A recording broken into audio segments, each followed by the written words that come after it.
Baiklah, Assalamualaikum warahmatullahi wabarakatuh. Perkenalkan, nama saya Zuhaira Sapitri dengan NIM 2214070162.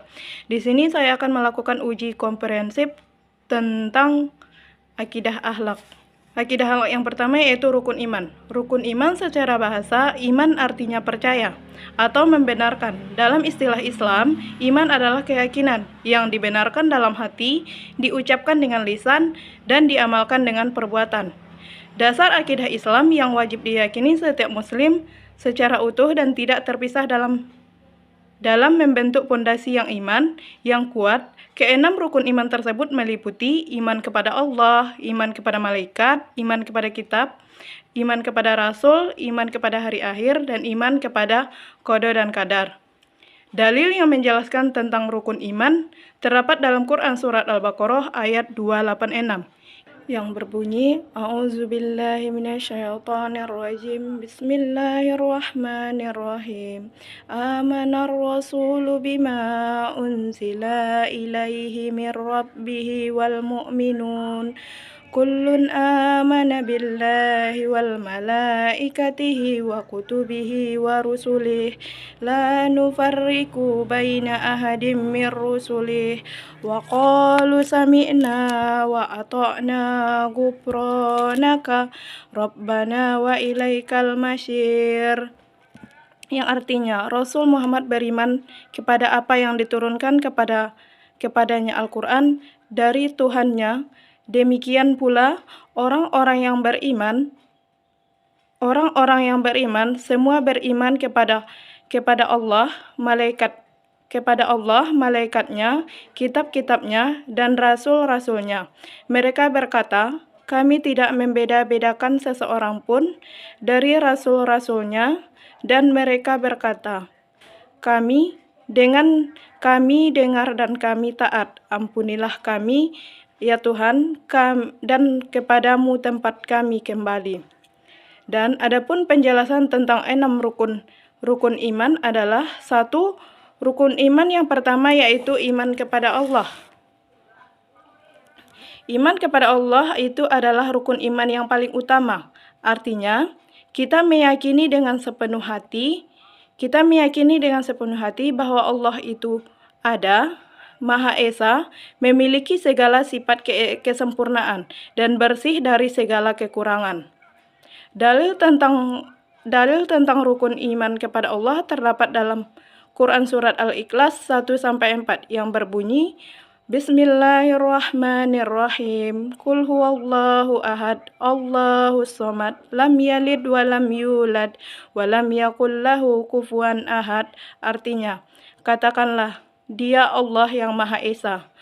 Allah adalah Tuhan yang bergantung kepadanya. Segala sesuatu, Dia tidak beranak dan tidak pula diperanakkan. Dan tidak ada seorang pun yang setara dengannya. Yang kedua, yang selanjutnya yaitu iman kepada malaikat Allah. Artinya, kita meyakini bahwa Allah menciptakan malaikat dari cahaya atau nur. Mereka adalah makhluk gaib yang selalu taat dan tidak pernah membangkang dan memiliki tugas-tugas khusus, seperti contoh Jibril menyampaikan wahyu dan Mikail membagikan rezeki dan lain-lainnya. Yang selanjutnya yaitu iman kepada kitab-kitab Allah. Artinya, kita meyakini bahwa Allah telah menurunkan kitab-kitab kepada para Rasulullah sebagai pedoman hidup bagi umat manusia. Bagi umat manusia, kita wajib mengimani 4 kitab besar Allah, yaitu Taurat, Zabur, Injil, dan Al-Quran. Yang keempat yaitu iman kepada rasul-rasul Allah. Artinya, kita meyakini bahwa Allah telah mengutus manusia pilihan sebagai utusan untuk menyampaikan wahyu dan petunjuk kepada manusia. Kita wajib meyakini 25 nabi rasul yang disebutkan di dalam Al-Quran. Yang selanjutnya, yang terakhir yaitu iman kepada hari akhir. Iman kepada hari akhir. Hari akhir atau hari kiamat. Artinya meyakini bahwa dunia ini akan hancur setelah kematian seluruh manusia dan dibangkitkan kembali, dihisab, dihitung amalnya, dan akan ada kehidupan kekal di akhirat, yaitu surga bagi yang beriman dan neraka bagi yang ingkar.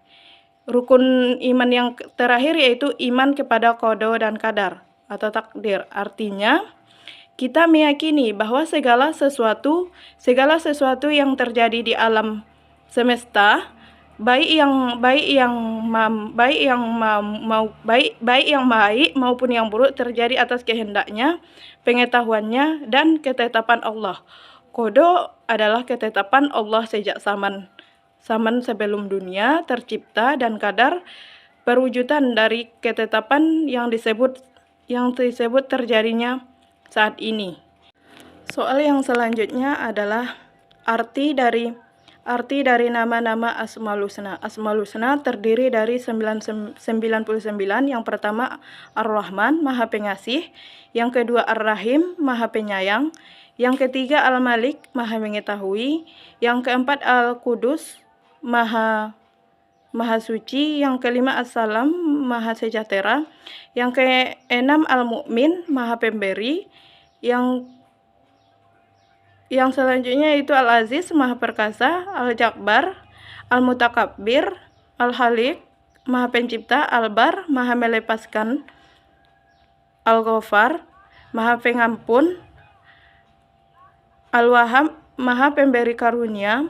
Ar-Razzaq, Maha Pemberi rezeki. Al-Fattah, Maha Pembuka Ar-Rahmat, mengetahui. Al-Halif, Maha menyempatkan. Al-Kafir, Maha meninggikan. Al-Mu'iz, Maha memuliakan.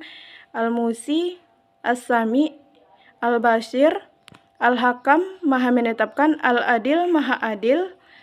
Al-Latif, Maha lembut. Al-Kabir, Al-Hakim, Al-Hashim, Al-Ghafar. Al-Alim, Maha tinggi. Al-Kabir, Maha besar. Al-Hafiz, Maha memelihara. Al-Mukit, Maha memberi.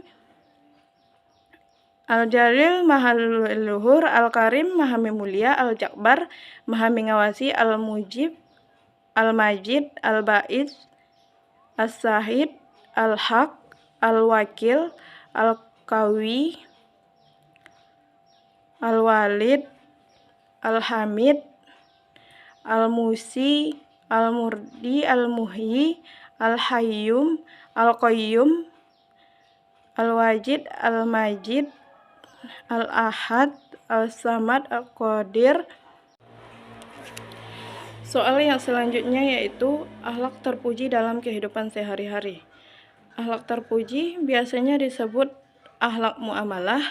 Akhlak muamalah adalah suatu akhlak yang dimiliki oleh seseorang. Akhlak terpuji dalam kehidupan sehari-hari meliputi kesabaran, kejujuran, rendah hati, disiplin, dan jujur.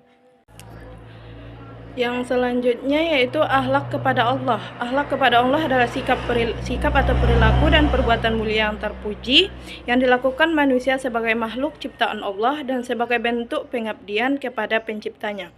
Adapun akhlak terpuji kepada Allah seperti ikhlas dalam beribadah, berprasangka baik, bersyukur, dan bertaubat. Yang selanjutnya yaitu akhlak kepada Rasulullah. Akhlak kepada Rasulullah adalah cerminan langsung dari Al-Quran, yang berarti seluruh tindakan dan perbuatan serta perilaku Rasulullah adalah perwujudan dari perintah Allah. Adapun akhlak terpuji Rasulullah seperti siddiq, amanah, tabligh, patonah. Soal yang selanjutnya yaitu akhlak kepada manusia.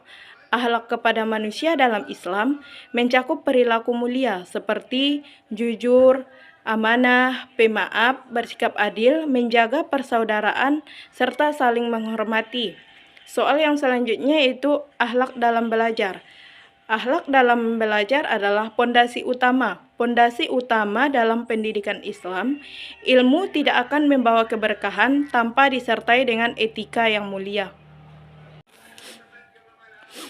Soal yang selanjutnya itu akhlak terhadap lingkungan. Akhlak terhadap dalam lingkungan menurut Islam, sikap dan perilaku terpuji.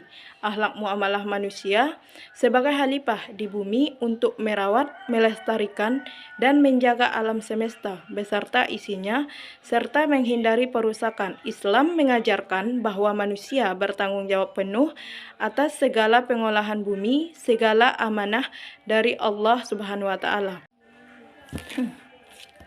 Soal yang selanjutnya yaitu adab dalam sholat. Adab dalam sholat meliputi persiapan fisik dan batin seperti berwudu dengan sempurna, mengenakan pakaian bersih, menutup aurat, dan menghadap kiblat.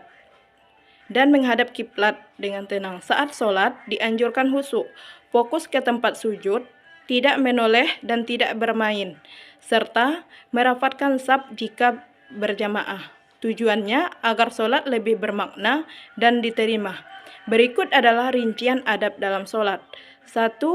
Adab dalam persiapan sebelum sholat, yaitu menyempurnakan akan wudhu, memastikan wudhu dilakukan dengan benar, pakaian terbaik dan suci, serta memakai pakaian yang menutup aurat dan bersih dan rapi, dan menuju masjid dengan tenang. Berjalan kaki menuju masjid tanpa tergesa-gesa. Adab saat melaksanakan sholat. Saat melaksanakan sholat, kita harus melakukan adab sholat. Sebagai salah satunya khusyuk dalam sholat. Tomak ninah adalah kita dalam sholat tidak terburu-buru. Berikan jeda setiap gerakan sholat. Yang selanjutnya yaitu menjaga pandangan. Pandangan kita saat sholat fokus pada tempat sujud saja, tidak boleh menoleh kiri dan kanan atau melihat yang lainnya. Yang selanjutnya itu adalah diusahakan tenang, tidak melakukan banyak gerakan. Perlu seperti memperbaiki baju, itu tidak diperlukan dalam sholat. Yang selanjutnya yaitu setelah kita melaksanakan sholat, kita bagi yang mampu melakukan sholat tahiyatul masjid. Dan yang selanjutnya yaitu adab setelah selesai sholat adalah kita tidak boleh terburu-buru dari sholat. Luangkan waktu untuk berzikir dan beristighfar kepada Allah. Lalu melakukan berdoa. Berdoalah dengan rendah hati dan meminta ampun kepada Tuhan Yang Maha Esa atas segala perbuatan yang kita lakukan. Soal yang selanjutnya yaitu adab puasa. Adab puasa adalah perilakuan mulia untuk menyempurnakan ibadah. Ibadah puasa meliputi menyegerakan berbuka saat maghrib, mengakhiri sahur, serta menjaga lisan dan anggota tubuh dari perbuatan maksiat. Selain itu, disunnahkan berbuka dengan kurma, air, dan bersedekah, dan membaca Al-Quran agar puasa lebih bermakna. Berikut ada 10 adab puasa yang dianjurkan dalam Islam. 1. Mengakhiri sahur. 2. Menyegerakan berbuka. Saat waktu berbuka tiba, segeralah berbuka. Yang ketiga, berbukalah dengan kurma atau air. Disunnahkan dalam Islam, berbuka dianjurkan berbukalah dengan yang manis. Yang keempat yaitu berdoa saat berbuka, menjaga lisan dan perilaku. Menahan hawa nafsu, tidak berlebihan dalam emosi, dan berusaha menahan diri dari perbuatan yang bisa membatalkan puasa. Yang selanjutnya memberi makan orang berbuka, memberi makan atau minum untuk orang berbuka kepada orang yang berbuka agar mendapat pahala. Yang selanjutnya memperbanyak ibadah, meningkatkan tilawah Al-Quran, zikir, dan bersedekah. Adab yang selanjutnya tidak boleh makan berlebihan saat berbuka, menjaga perut agar tidak terlalu kenyang, karena bisa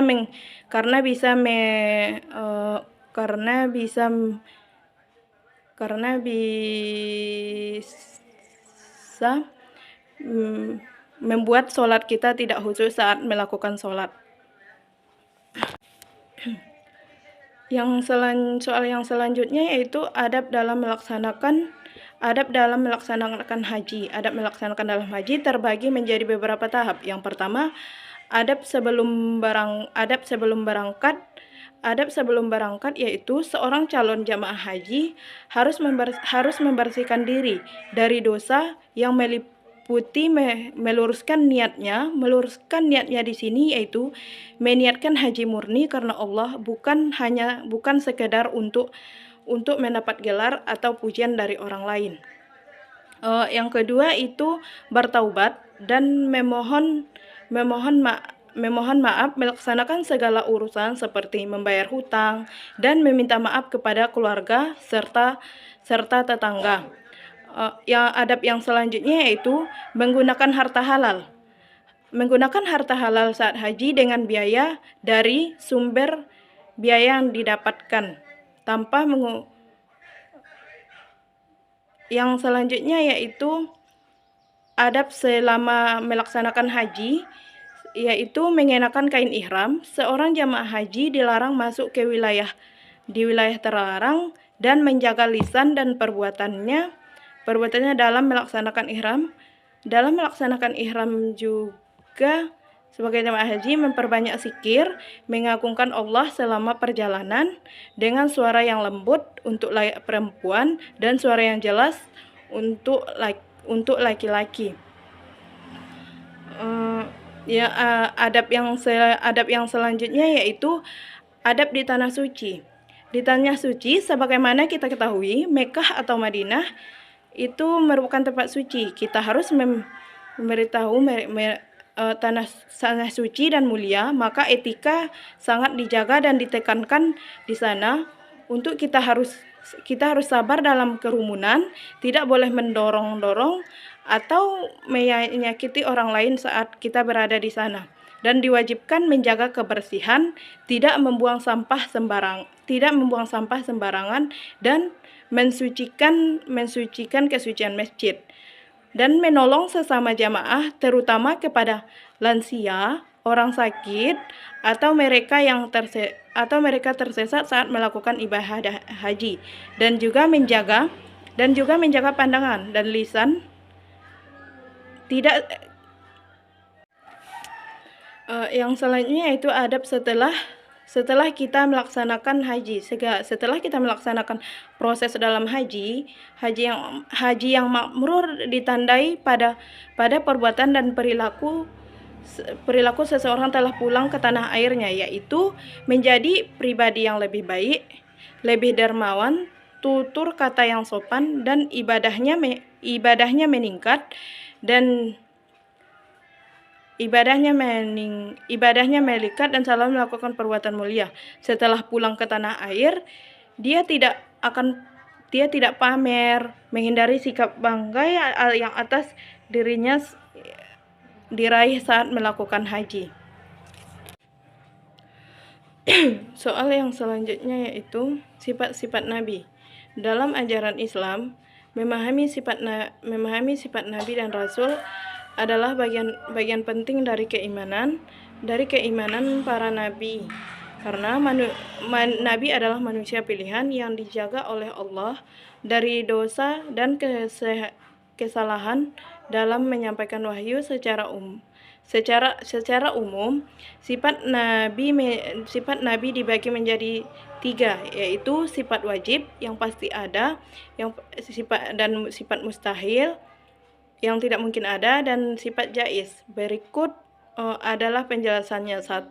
Sifat wajib. Sifat wajib Nabi ada 4. Sifat Nabi yaitu sifat yang mulia yang dimiliki Nabi dan Rasul agar tugas kenabian mereka dapat terlaksana dengan sempurna. Sifat wajib yang pertama yaitu siddiq. Siddiq berarti benar atau jujur.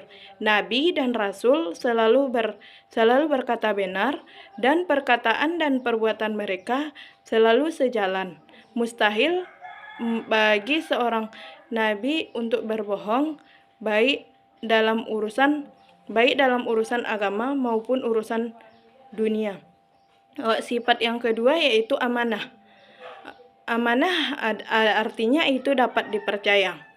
Nabi adalah sosok yang dipercaya oleh Allah dalam memegang tanggung jawab dan dan yang sifat yang selanjutnya yaitu tablik.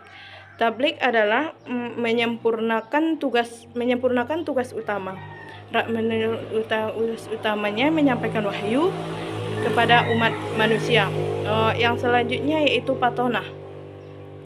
Patonah di sini artinya yaitu cerdas atau bijaksana. Para nabi dianugerahi kecerdasan yang tinggi. Hal ini diperlukan untuk menjelaskan hukum-hukum yang diperintahkan oleh Allah. Sifat Allah yang kedua yaitu sifat mustahil. Sifat mustahil adalah sifat yang tidak mungkin dimiliki oleh nabi. Sifat mustahil ini bertolak belakang dari sifat-sifat wajib. Sifat mustahil diantaranya itu kisid. Yang pertama yaitu kisid. Kisid yaitu artinya dusta. Kebalikan dari siddiq yaitu tidak mungkin nabi berbohong ataupun menipu. Yang kedua yaitu khianat. Khianat adalah kebalikan dari sifat wajib nabi yaitu amanah. Tidak mungkin nabi menyalahi janji atau amanah yang dipegangnya. Yang selanjutnya yaitu hitman. Hitman adalah menyembunyikan.